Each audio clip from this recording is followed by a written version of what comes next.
లేదు. ఎంతసేపటికి ప్రజలు సంక్షేమం రాష్ట్రం అభివృద్ధి ఈ కోవలోనే మేము ముందుకు సాగినాం తప్ప ఇష్టం వచ్చినట్టుగా ఎన్నడూ ఇలాంటి పిచ్చి పిచ్చి పనులు మేము చేయలేదు. ఇవాళ నేను ముఖ్యమంత్రిని కోరుతా ఉన్నా ఈ పద్ధతులు మానుకోవాలని చెప్పి నేను తెలియజేస్తూ ఉన్నా. ఇక ఈ ముఖ్యమంత్రి గారి పట్ల కొంతమంది పోలీసులు అత్యుత్సాహంతో స్వామి భక్తిని ప్రదర్శిస్తూ ఉన్నారు. నేను ఆ పోలీసులకు కూడా నేను విజ్ఞప్తి చేస్తూ ఉన్నా. అధికారం ఎవరికి శాశ్వతం కాదు. పోలీస్ సోదరులారా గుర్తుపెట్టుకోండి. మొన్నటిదాకా 10 సంవత్సరాలు మేమున్నాం, ఇప్పుడు వీళ్ళున్నారు. రేవంత్ రెడ్డి పరిపాలన, ఈ నయా దేశ్ముఖ్ పరిపాలన నడుస్తూ ఉంది. ఈ నయా దేశ్ముఖ్ పరిపాలన తర్వాత డెఫినెట్గా మళ్ళీ మేమే వస్తాం. మీరు మర్చిపోకండి. మీరు నిష్పక్షపాతంగా పారదర్శకంగా మీ పని మీరు చేయండి.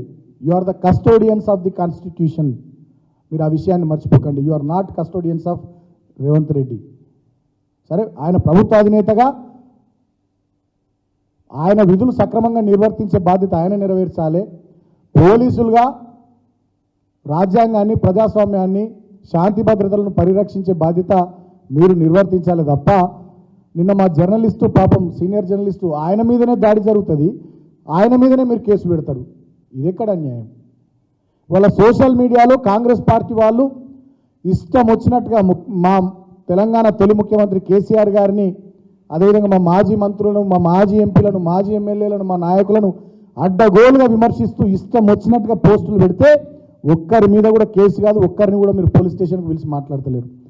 మా నాయకులు, కార్యకర్తల మీద చాలా చోట్ల దాడులు జరిగితే ఎక్కడ కూడా మీరు కేసులు బుక్ చేస్తలేరు. మా వాళ్ళు కంప్లైంట్లు ఇస్తే కూడా ఆ పిటిషన్లను తీసుకొని మీరు డస్ట్బిన్లో వారేస్తున్నారు.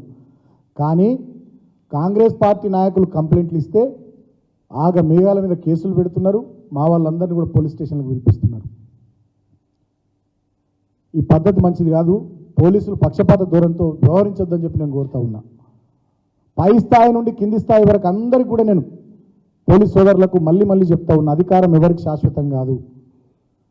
ఈ గుంపు మేస్త్రి పరిపాలన ఎన్ని రోజులు ఉంటుందో ఏమో, వాళ్ళకి చాలా గ్రూపులు ఉన్నాయి. ఇది ఏం జరుగుతుందో ఏందో ఎవరికి తెలియదు.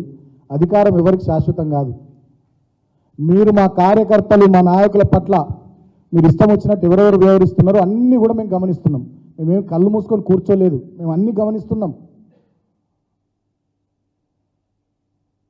10 సంవత్సరాల కాలంలో నేను ప్రజల్ని కూడా ఆలోచించమని కోరుతా ఉన్నా. 10 సంవత్సరాల కాలంలో మేము కూడా అధికారంలో ఉన్నాం.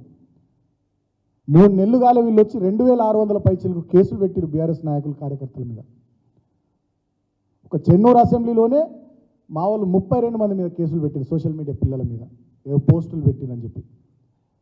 పోలీస్ స్టేషన్లకు పిలిచి బెదిరిస్తూ ఉన్నారు. మంచిర్యాల జిల్లాలో, పెద్దపల్లి జిల్లాల్లో, మొన్నటి వరకు నల్లగొండ జిల్లాలో, ఇతర చోట్ల రాష్ట్ర వ్యాప్తంగా, హైదరాబాద్లోనైతే కొంతమంది పోలీసులు అత్యుత్సాహంతో సోషల్ మీడియాలో పోస్టు పెట్టే పిల్లలకు ఫోన్లు చేస్తున్నారట. మరి ఎందుకో మీకు అంత స్వామి భక్తి, అంత రాచభక్తి మాకు అర్థమవుతలే.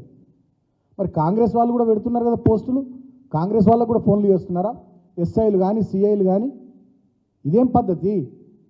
అధికారం ఏమన్నా రేవంత్ రెడ్డికి శాశ్వతం అని అనుకుంటున్నారా ఏంది మీరు? ఈ నయా దేశ్ముఖ్ ఇంకో 20-30 ఏళ్ళు తెలంగాణని వెళ్తాడని మీరు అనుకుంటున్నారా ఏంది? అధికారం ఎవ్వరికి కూడా శాశ్వతం కాదు. మీరు పారదర్శకంగా, నిష్పక్షపాతంగా వ్యవహరించాలని నేను పోలీసులకు కూడా తెలియజేస్తూ ఉన్నా.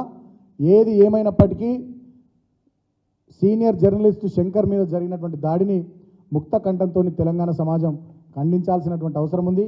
అదేవిధంగా జర్నలిస్టులు, మేధావులు, ప్రజా సంఘాలు, పార్టీలకు అతీతంగా అందరూ కూడా దయచేసి సీనియర్ జర్నలిస్టు శంకర్ మీద జరిగినటువంటి దాడిని ఖండించాలని నేను పేరు పేరున ప్రతి ఒక్కరికి విజ్ఞప్తి చేస్తూ ఉన్నా. ఈ ఇందిరమ్మ రాజ్యం ఇట్లనే కొనసాగి మీరు ఇచ్చినటువంటి హామీలు గాలికి వదిలేసి, గ్యారంటీల్ని గాలికి వదిలేసి ఇదే రకంగా దాడుల సంస్కృతిని కొనసాగిస్తూ ఎమర్జెన్సీ నాటి చీకటి రోజుల్ని, ఆ పాలనను మీరు కొనసాగించుకుంటూ ముందుకు పోతే ఇక మీరు కూడా పుట్టగతులు లేకుండా పోవడం ఖాయమని చెప్పి మీ పరిపాలనకు ప్రజలు చరమగీతం పాడే రోజులు దగ్గరకు వస్తాయి. తెలంగాణ చైతన్యవంతమైనటువంటి సమాజం డెఫినెట్గా ఏదో రోజు పిడికిలు బిగిస్తుంది, మీ పని పడుతుందని చెప్పి కూడా నేను ఈ సందర్భంగా రేవంత్ రెడ్డి ముఖ్యమంత్రికి, కాంగ్రెస్ పార్టీకి తెలియజేస్తూ రేవంత్